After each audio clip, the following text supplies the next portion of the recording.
Before Bai could answer, police sirens were heard loudly outside. The gunshots had told neighbors, and police were coming closer. Song Jian said, "Out the back now." I threw the guns to the floor, and we all ran to the back, slipping into a small street and onto the main road. Song Jian stayed close to Bai Kiwei. The others ran away, acting normal. As we stepped out, we heard the front door being broken in.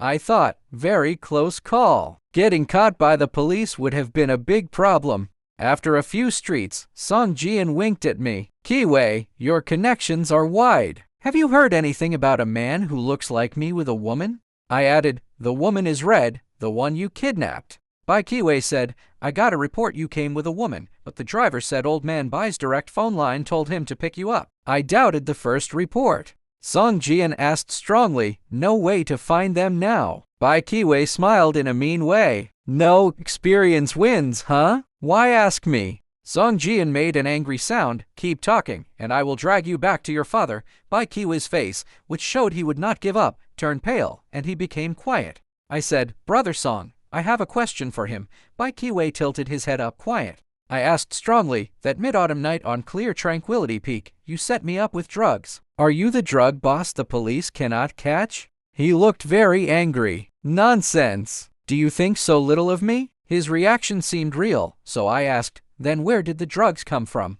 "One of my men suggested it," he said. "How would I know? I moved fast." "Then your man is connected to the drug boss. Brother Song, say something." Song Jian thought, then said, "Kiwei, if you and your men can catch that hard-to-find drug boss, I will speak for you to your father." Bai Kiwei waited. "That will take time." Song Jian laughed. "Fine. The 25 plates are not with me or you. Let's see who ends up with them." Bai Kiwei shrugged. "We will see." Song Jian took a few steps forward, just as a bus came. He grabbed my hand, and we got on. From the window, I saw Bai Kiwei looking angrily at us. We stayed quiet on the bus until we reached the station.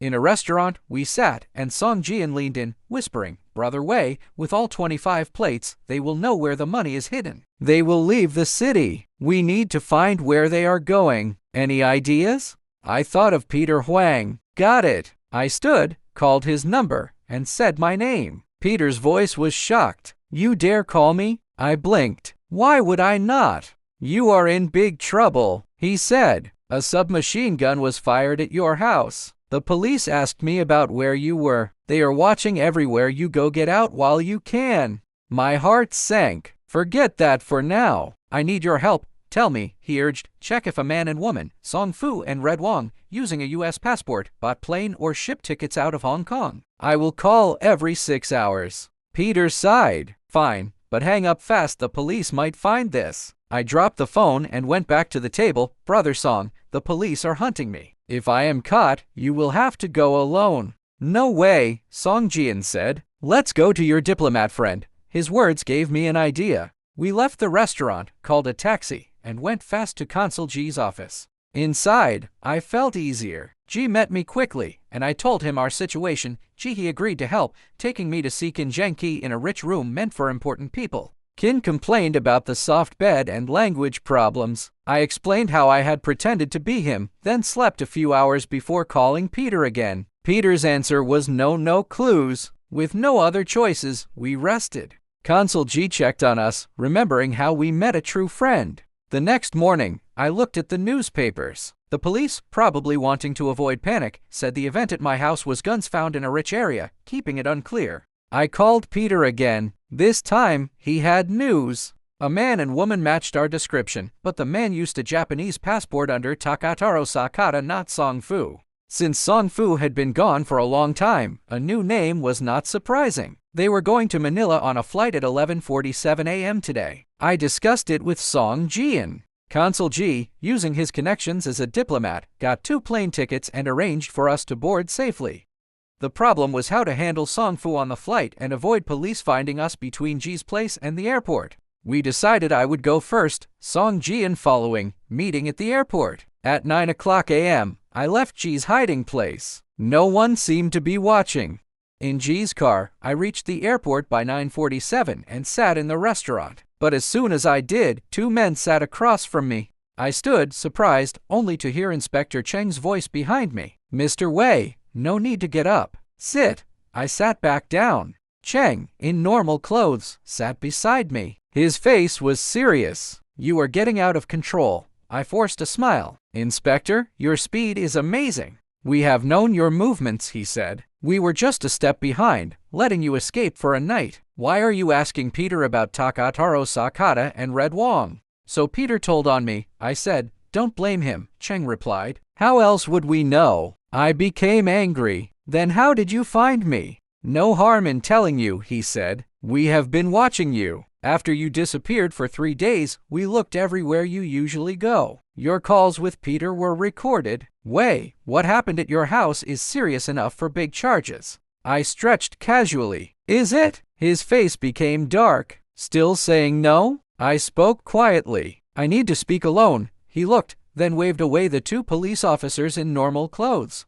They moved back, still watching me. I gave a bitter smile. I have risked my life for the law, and you don't understand. It's sad. You are after drug bosses? He asked. My recent adventures had little to do with drugs, but it was my only card to play. I nodded. Cheng's voice became quiet. So, Sakata and Red Wong are your targets? I was careful. I need more proof. That's what I am chasing now. He looked at me, smiling meanly. We know it's not that simple. Drug bosses don't use the kind of weapons found at your house. Maybe not, I argued. But what about Death God Tang Tianxing's operation back then?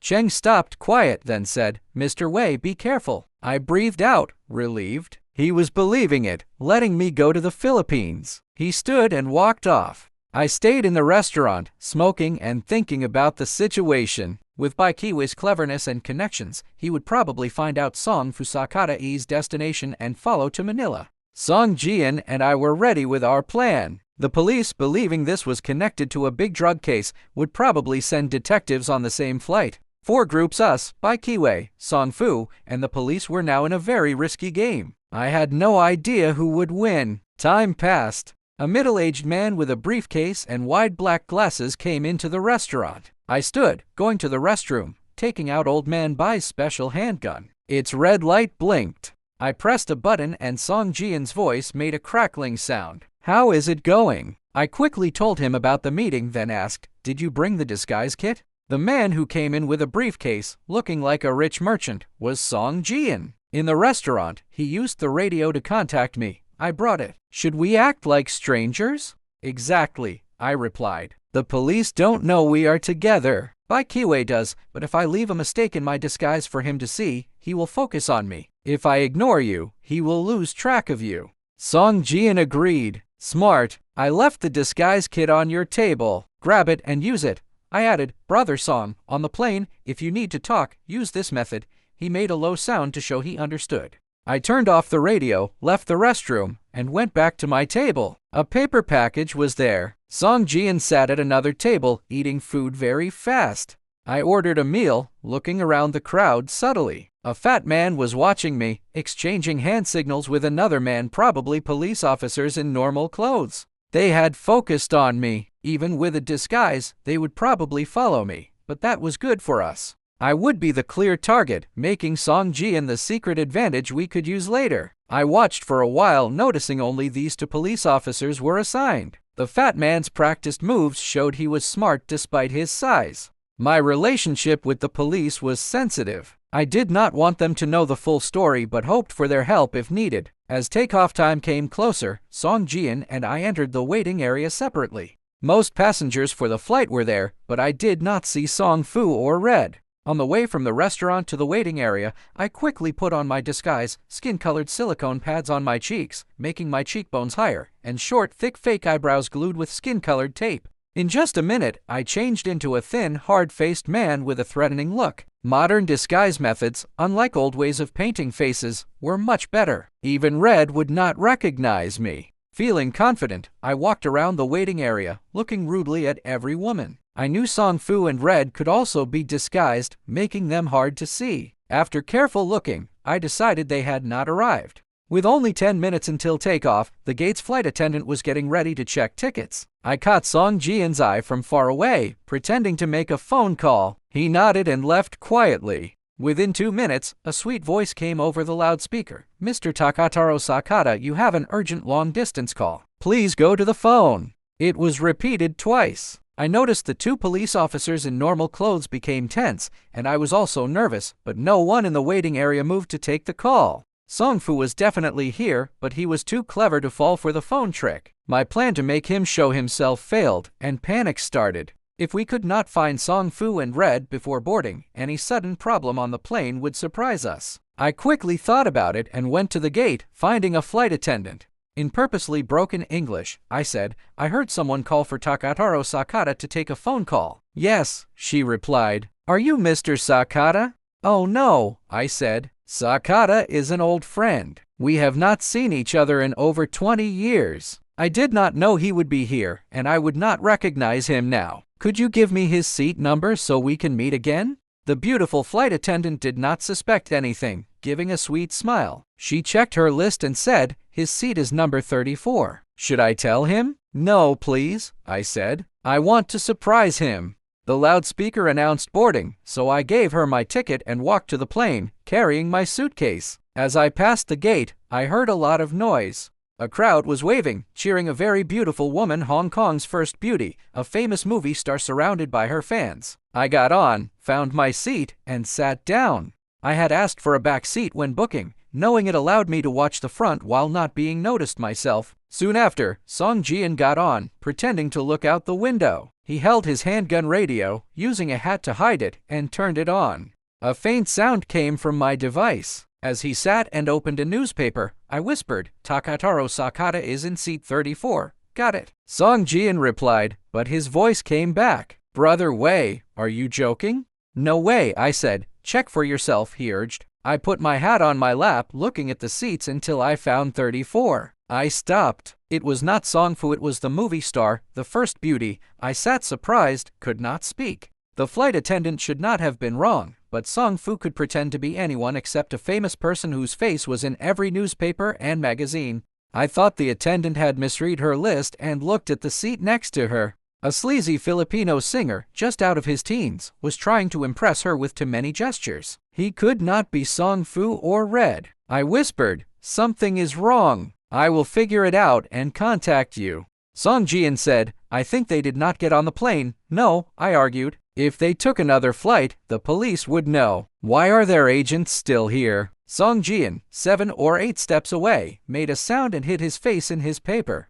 I looked at every passenger closely. By now, all but one seat was filled, 55 people, including me. I was sure Songfu and Red were on this plane. I decided to wait until after takeoff to find Takataro Sakata's seat in another way. Soon, the flight attendant told everyone to fasten seatbelts, and the plane made a loud sound as it went down the runway. I pulled out my wallet, emptied it, and used a knife to carve Takataro Sakata in Japanese on it. When a flight attendant passed, I stopped her and gave it to her. "Miss, I found this after getting on the plane. I think it belongs to a passenger. Please give it back." She took the wallet and walked off. While I was changing the wallet, the bald old man next to me was snoring softly, his head turned away. I had covered my hands with a newspaper, so he did not notice. I knew when the attendant matched the wallet's name to Takataro Sakata on the passenger list, she would give it to Songfu. Happy with my plan, I lit a cigarette, breathing out slowly. The plane flew level, moving smoothly. Below, the blue sea and waves were beautiful. Soon, the flight attendant returned, coming straight for me. I started to ask why, but she smiled and called to the old man next to me. "Mr. Sakata, Mr. Sakata." The old man moved, speaking softly and confused. I was very surprised, could not believe that Takataro Sakata Songfu was right next to me. I looked quickly. Even knowing he was Sakata, I could not believe it. Bald, very thin, in a badly fitting suit and glasses, he looked like a typical Japanese scholar, not Songfu. The attendant held out the wallet. He shook his head. "That's not mine. Please don't bother me." His short tone made her embarrassed. She pointed at me. "Mr. Sakata, this gentleman found it," he said sharply. "I told you, it's not mine." She shrugged at me helplessly, and Sakata turned away, sleeping again. His seat, 54, was next to mine. The gate attendant must have misread, but this attendant on the plane would not.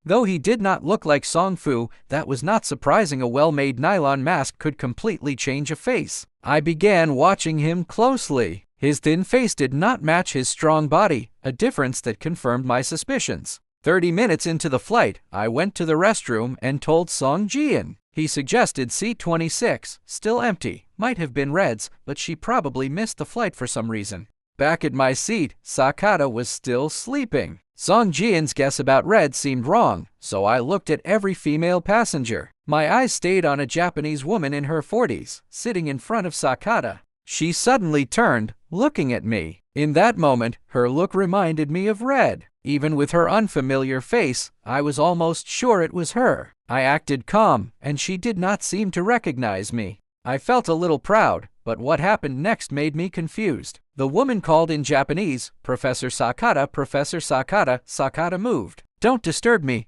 Professor," she said. "Do you have your conference speech with you?" Sakata searched, pulling out a stack of papers covered in thick Japanese writing. I looked quickly, titled "Reproduction Studies in Seed Plants," with a subtitle about cell division morphology and other plant words I could not fully understand. She took the papers, saying, "Sorry, I need to translate them into English. We will need them right away in Manila." Sakata nodded, no longer sleeping, and opened a magazine, a publication by a global biologists group, hard to understand and not interesting to most. I even smelled a chemical from him, common for someone who handled samples often. This made me doubt Peter Huang's information. I became angry quietly. If he had made such a simple mistake, it could ruin everything. Just as I reached for my handgun to contact Song Jian, it made a faint buzzing sound. I wrapped it in a handkerchief and listened. Song Jian whispered, "See that? The 3 Filipino Boy Scouts up front are the Whip Triad. The priest is Bai Kiwei. There might be more."